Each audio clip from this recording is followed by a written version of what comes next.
Hey folks, welcome back. We've got a new video for you today on the update we just got from Tarkov, patch 14.5. It's actually a pretty substantial update. Lots of little goodies and new content and things in there, but a ton of quality of life fixes. So let's get into it and get you up to speed.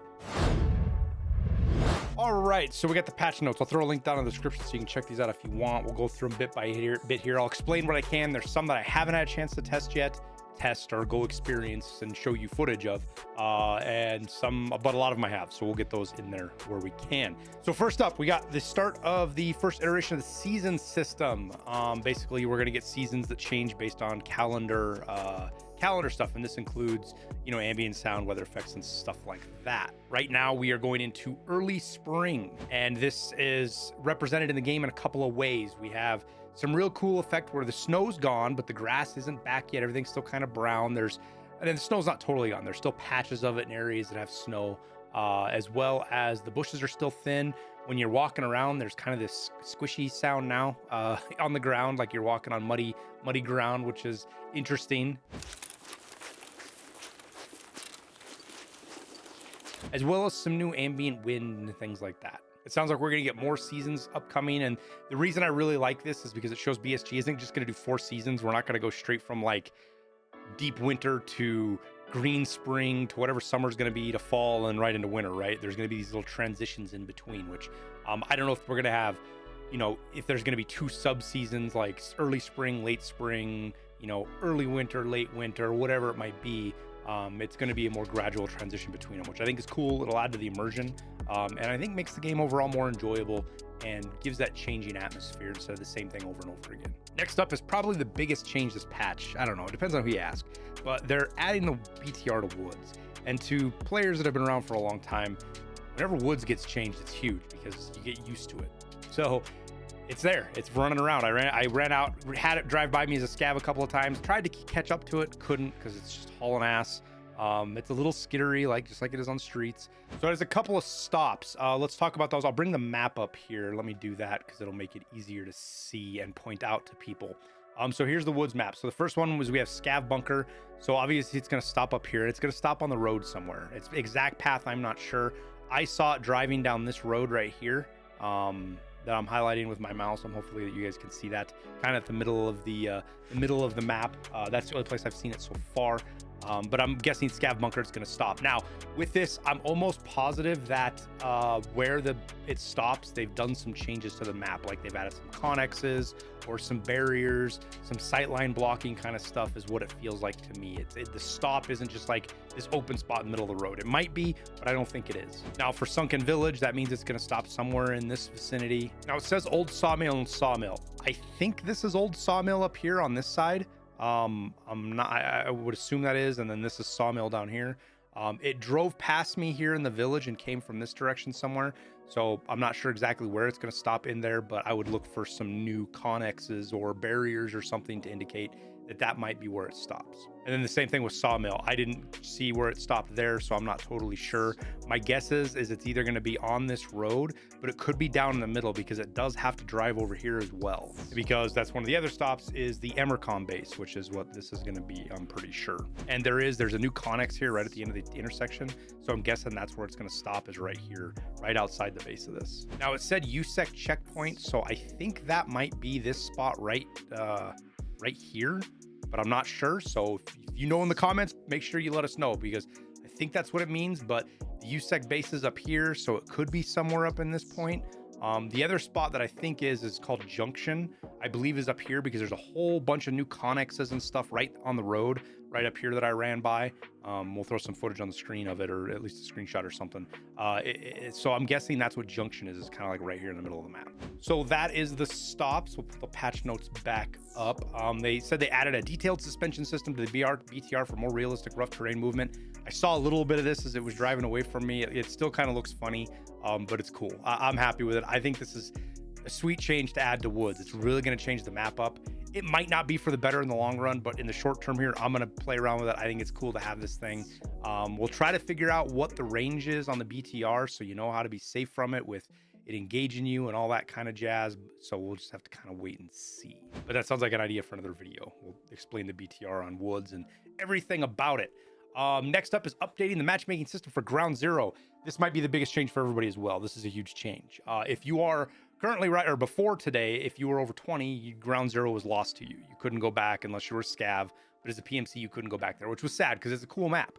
So what BSG has done is they divided into 2 playlists, up to level 20, and then level 21 and above gets put in 2 separate playlists. 20 below is just as it's always been. Nothing's changed there near as I can tell.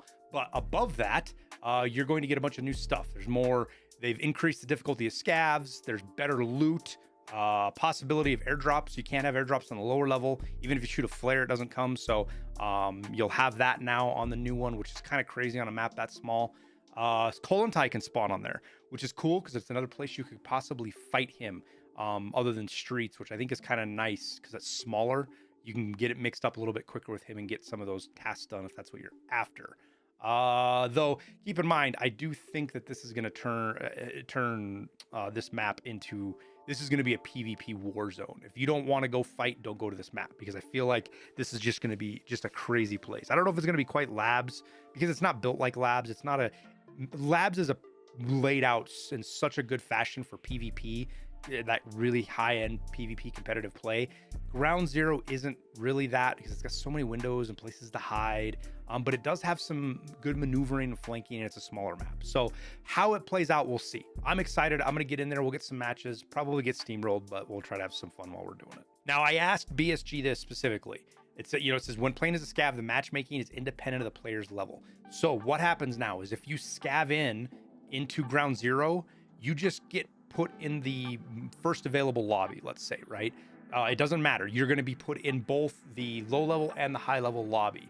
I don't want to say it's random, because it's probably not random. It's going to be whichever is going to come first. But both lobbies will have player scavs in them, and it doesn't matter on your player scav level either. So just keep that in mind. Co-op practice mode, if you do this, it does work on the player's level. Quest, first in line, shooting cans, luxury of life, rubber, burning rubber, saving the mole. These no longer end at level 20. When you hit level 20, they failed and essentially progressed, but with failed, so you didn't get locked out of your other tasks. That won't happen now. So if you didn't do these, I don't know if they come back for you. If they did, let's say if you're somebody who skipped all these and hit level 21 and they deleted, and you have them back, make sure to let us know down in the comments, because that'll be a good thing for people to know if that's what's happening. Added Ground Zero objectives for the following quests: Shooter Born in Heaven, The Guide, Peacekeeping Mission, Survivalist Path, Eagle Owl, Escort, Slaughterhouse, and Information Source. So if you didn't have these done, now you have another map to do them on. You have more work. If you're lucky like me and you had some of these done already, I'll go find Shooter Born in Heaven. It just checks them off, which I think is funny. I didn't do 5 kills on Ground Zero, but they're done. So if the quest is done, you don't have to go back and redo it. If you didn't have it done, sucks to be you, I guess. I know some of this stuff is rough when BSG changes this in the middle of the wipes, but it kind of is what it is. There's nothing we can do about it. You suck it up and move on. I wish I had something better to say for that, but it is how it is. And then they added daily and weekly tasks for Ground Zero. So now you will be doing those on Ground Zero. And you can see that here. I've already got one on proper. I got to do exit the location on Scav Co-op on Ground Zero 4 times. I don't think that's going to be happening. I don't think I have any others. Any location. Yeah. So I've got the one for Ground Zero, but they're there now. So after that, we got some sound system adjustments. Right out now, they did not fix the audio pop. There is no apparent real major sound fixes that I've seen yet. Some of these changes could lead to better audio experiences. It just, we'll have to wait and see. But BSG they are aware of the audio pop. They are working on it. It just didn't come with this patch. But what we did get is updated the ambient sound to match the current season in the game. There is new ambient sounds. It's going to throw you for a loop if you've played a lot. Even if you haven't, it's just new sounds that we've never had before. Big one is the wind volume. Wind volume now depends on its strength in the raid. Wind never even mattered other than maybe made the trees move a lot, right? Now you can definitely hear it. Here's a short clip on streets of the wind blowing, and I was like, holy smokes.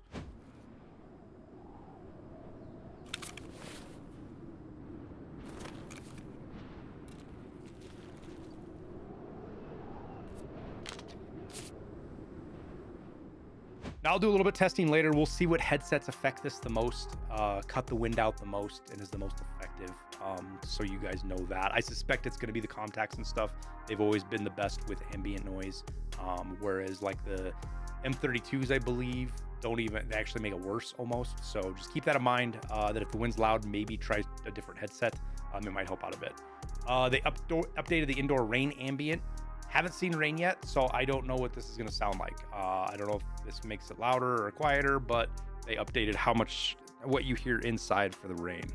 They added a smoother transition between day and night ambient. They don't have any clips of this, but if you've ever been in a raid when the raid essentially, I think it's right at 2200 and then 05, but it might be 06. I can't remember. There's a transition that happens, and it might even be earlier than that. It doesn't matter. There's a period, 2 periods of the time when the ambient sound files themselves change from night to day, and it's really abrupt. It sounds like you change your headsets almost. It's startling. It's been that way forever, but it seems like they changed that transition. So interesting to see. I only heard a couple of times a wipe just because that's when I'm in those raids. So maybe I'll go try to make it happen and see what it sounds like, and we'll go from there if it's even noticeable at all, as far as there being a change. They added smoother transitions between indoor and outdoor ambient. This one is actually huge. I went to a couple of buildings, but here's an example on streets of an area of how this transition is a long transition. It's not just a snap. As you go into the building, it matters how far away you are, how loud the ambient is.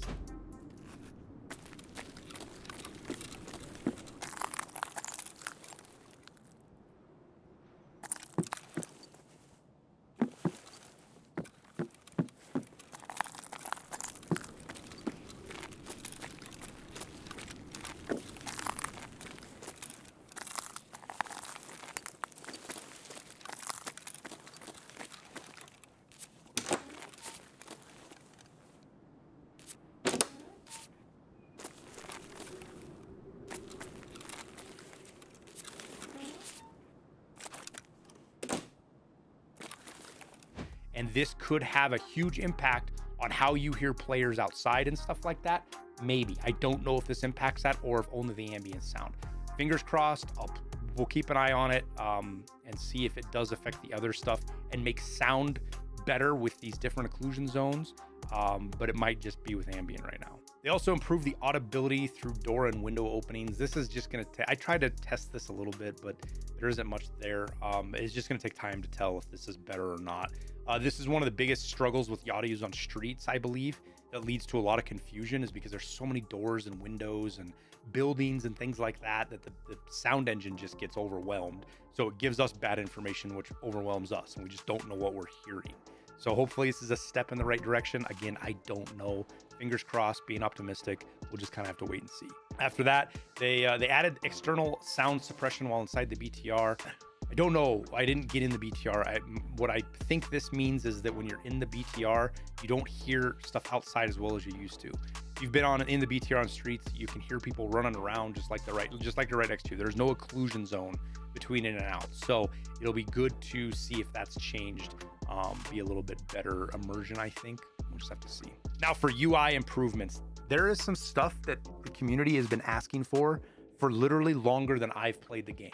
So there is so much good stuff in here, and this is such a good part of the patch. I'm glad to see this. It's super good that we finally get it. The first thing is they added damage and penetration stats to the ammo inspector screen. Yay! When hovering over the penetration slot or stat, you can see the penetration chance against certain armor classes. Here, I'll just show you right now what this means. So we'll go to 762 by 51 first. M80, right? You get 79 damage. You've got 44 pen, and if you hover over this, it tells you your chance of getting through new good, like full durability class 1, 2, 3, 4 armor. So you can see very high for level 4, low for level 5, very low for class 6. If we go to M993 though, you can see here 67 damage, 70 pen, very high for everything. And then you can go through the pistol rounds if you want. You know, you got AP63 that gives you the very high, very low, but all the damage, everything's there. Super good stuff to finally see. I got some BMG. Yeah, there you go for medium for class 3. No longer do you have to go to the wiki or the website for quick views and stuff. Super good change. Next up, they improved the skills menu interface. This is Huge. Again, also a very, very good quality of life change. So one of the things with skills is always questionable how it works. And you basically gotta go to the wiki to look it up. But now when you hover over a skill, it gives you everything broken out nice and clean how to see, including how to level it. So it says the strength skill is improved by sprinting with the overweight status effect, throwing grenades, using the melee weapons, and by working out in the hideout gym. Unless they change something, walking levels this too, so you don't just have to sprint.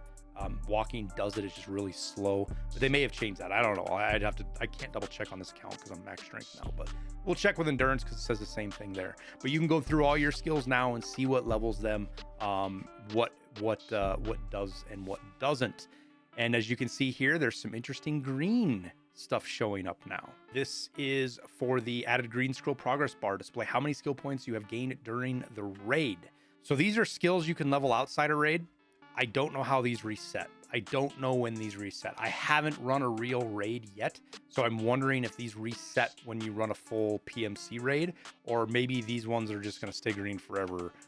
It's not between session because I've logged in and logged out and they haven't reset, but it just shows you how much you're leveling up in raid while you're in raid. So if you go into raid, here's one of me on, I just went into factory offline real quick and I ran around. You can see endurance gets a little bit of bump for that raid, and that'll reset and tell you what you're doing each raid as you level up, including health. So good progress, good feedback in game for players to understand what is going on.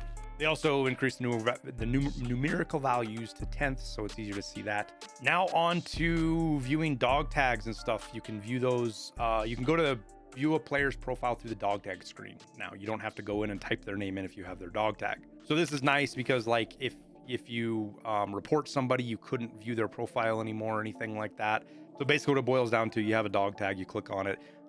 You can right click and go view user's profile, or just right here, view user's profile, and it'll bring up their profile and you can see everything about them if you want. And also added to this is the ability to report them. And this guy's definitely sus, especially with a name like that. So we're gonna report his suspicious profile. See, it works. You can do that now. Feel free to do that yourself if you want. No, don't do that. Don't report Shootaville. The last thing I need is to get somebody in trouble for being reported like that. I probably shouldn't have even done that, but whatever, he deserves it. Also included in this is they added a button, which is an info thing for the dog tag bonuses information on the Hall of Fame zone. So it's not cryptic anymore. It looks like they did update something here that wasn't working right, because my bonuses are almost twice what they were before. So that's interesting. In fact, they're more than twice. But you can see it explains how it works now, which is good. Some of the changes we got, they optimized the algorithm of searching for cover for AI. This is just stuff that's going to make the AI better. Instead of them, I don't know if this means they'll run into a bush still or not, but at least instead of them kind of like standing out in the open or doing something weird, they'll try to find cover when you're engaging them, which will just make for a better experience all the way around.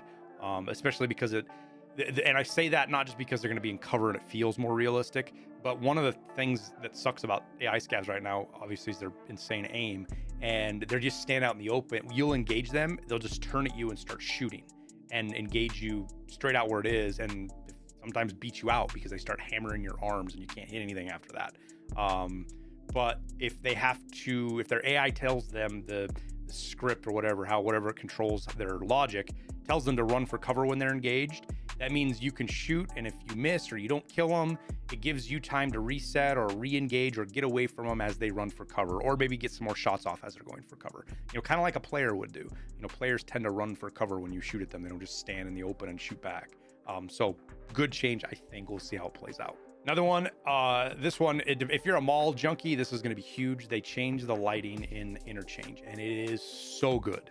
Like, it's almost too good. There's this is going to set the bar for a lot of the other maps with how well you can see. Everything is clear. Even some of the darkest, crappiest stores that you couldn't see in and out of, clear as day now. Underground, clear as day. You can see from one end of the parking garage to the back. It should be pretty clear, make fights a lot more better, and take away a lot of hiding spots that people kind of sit in and just disappear into the black void. So we'll see what that does for Interchange, as far as making it a little bit less ratty of a map, more fun to play.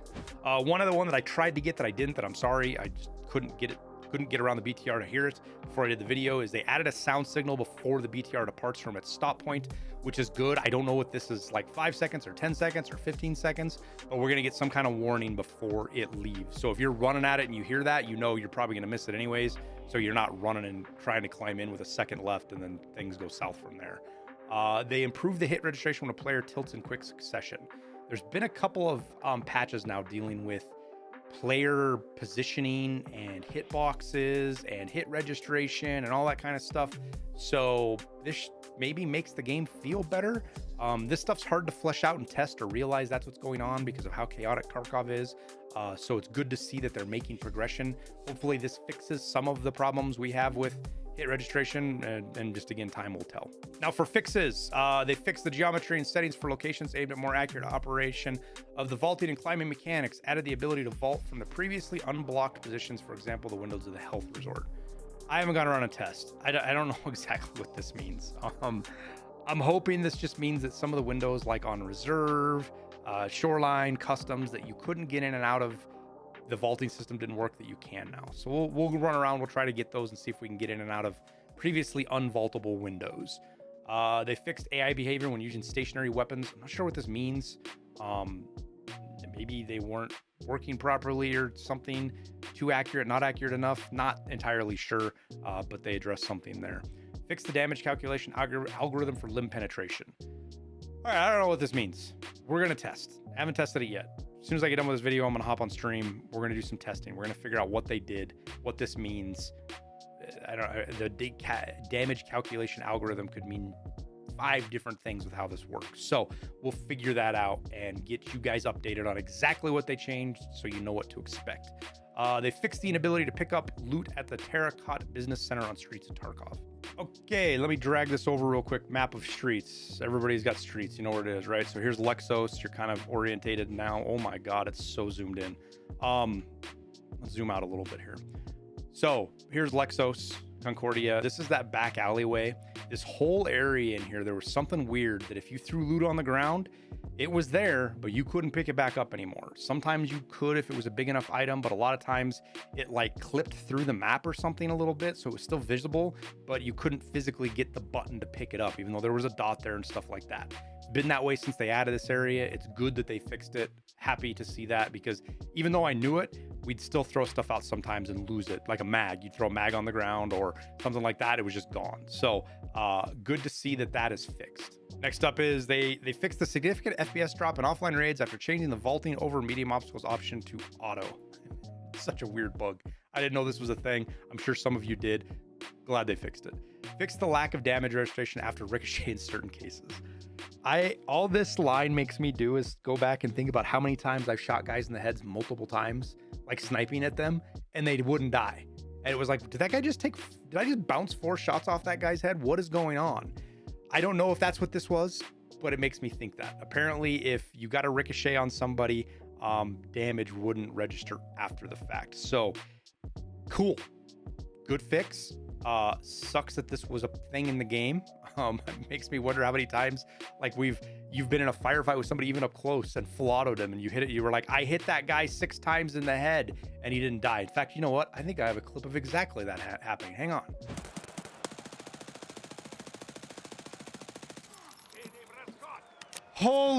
So yeah, good fix. Hopefully there's nothing else like that. Fix the visual effect of painkillers when using NVGs. I honestly don't know, I didn't notice anything. So maybe this is like, if you're using the good NVGs, the quad nods, and use painkillers, it gives you the ring thingy. I'm not sure. If you know, post it down in the comments. Whatever it was, they fixed it. Fixed the inability to view players' profile when using the flea market. So what that was is if you went to the flea market, you couldn't, this didn't work, right? And this part of this is going to be a big thing because, like, I don't know, let's go look at graphics cards, right? There's a couple of streamers that do this. I don't, but they, like, when they don't have anything else they're doing, they go and look at the thing, and you can come in here and, like, you can sort by rating, you know, or, you know, let's look at price, or I don't know, people selling tons of graphics cards. This guy's got tons of them. I don't know if these people are legit or cheating or whatever. you could probably find somebody in here cheating if you want to. But you're able to report them now from this list if you see something suspicious. And that just helps get BSG's eyes on more of it, and helps them find people. They fixed the incorrect damage to the player when walking into a non-movie BTR. So I didn't know this was a thing. I'd seen somebody bring it up, and I just shrugged it off because I didn't think. I was like, no, I must have been driving. They just didn't realize it or something. But apparently when the BTR was parked, if you walked into the wrong part of it, it counted as if it was like running you over, which, yes, the BTR will run you over and kill you. But apparently if it was parked and you walked into it wrong, it would do this. It could hurt you or maybe even kill you. So I'm laughing. I probably shouldn't, but it's a good thing they fixed it. But I think it would have been funny to watch like Liston or something walk into the BTR and fall over dead. I don't know. I think that would be funny. I know you guys would laugh if you saw it happen to me. Return the display of the ricochet chance for helmets. I don't know why they removed this. Everybody was talking about it at the start of the wipe, but we have ricochet chance back now on helmets right there, as well as masks. I don't remember if they pulled it off the mask or not, but I know they pulled it off helmets. So we've got that back. Glasses don't have it. It doesn't look like, which they do have a ricochet chance. So yeah, it's back. Fix the incorrect camera tilt if a player was leaning while aimed shooting. I didn't notice this, but I didn't pay super close attention. So whatever it was, they fixed it. Now, again, they've made some other changes, like I mentioned before, that are not on this list, like they always do. I might not even have all of them. One of the funny ones is they added Blinky, or Blicky, which is it's a toy gun that shoots little plastic discs that do 1 damage each. It's got 20 rounds in each mag. You can shoot it kind of fast. They've only go 20 meters a second, so they don't fly very fast. I think one of the funny things, I was reading the drum and it said not recommended to load with coins manufactured in the USSR. I couldn't help it. I immediately went to go find a GP coin and a Bitcoin to see if maybe we could fit those in here, but it doesn't work, unfortunately. You can't put them in there. But if God, could you imagine like you shoot Bitcoins at people? Oh man, there's so many jokes that come out of that. Especially if you're in Canada and you know anything about strip clubs and loonies and toonies. That's all that comes to mind. But maybe that's a story for another episode. Past lives. So yeah, you can get this off the flea market. It's gotten a lot cheaper. It was really expensive at first, but it's like 150, 180K. It's also a barter on mechanic. You can get it down here. It's level 1 mechanic. I don't think it's quest locked. I didn't go look, but right now Tetrises are, yeah, 250, so you're just better off buying it. And then you can buy the little plastic discs off of, I'm still laughing about the loonies and toonies thing. Sorry. You can buy these off mechanic too for cheap, so you can screw around with this thing if you want.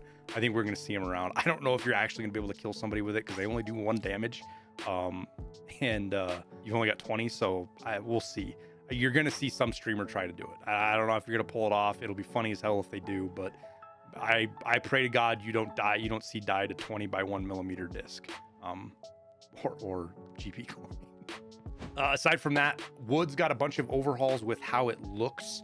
So I say overhauls. There's some, I would call them major minor tweaks, right? We got some big changes to the it's not necessarily landscaping because I don't think the terrain moved, but we got barriers. Like Scav House has a fort now. There's barriers around Scope Shack or whatever you call it, and some other things around, like I said, because of the BTR. I didn't run all over Woods, but I did notice these.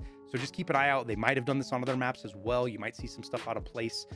Connexes or barriers or whatever. We'll just have to see. Though I wouldn't be surprised if it was only Woods and it's all related. You know, if they're doing stuff for the BTR, they're adding things. Somebody goes, screw it, let's just add some more and break some of these sight lines up, which is good. Some of Woods hasn't changed since they basically added the map, and this stuff breaks up some of those longer sight lines.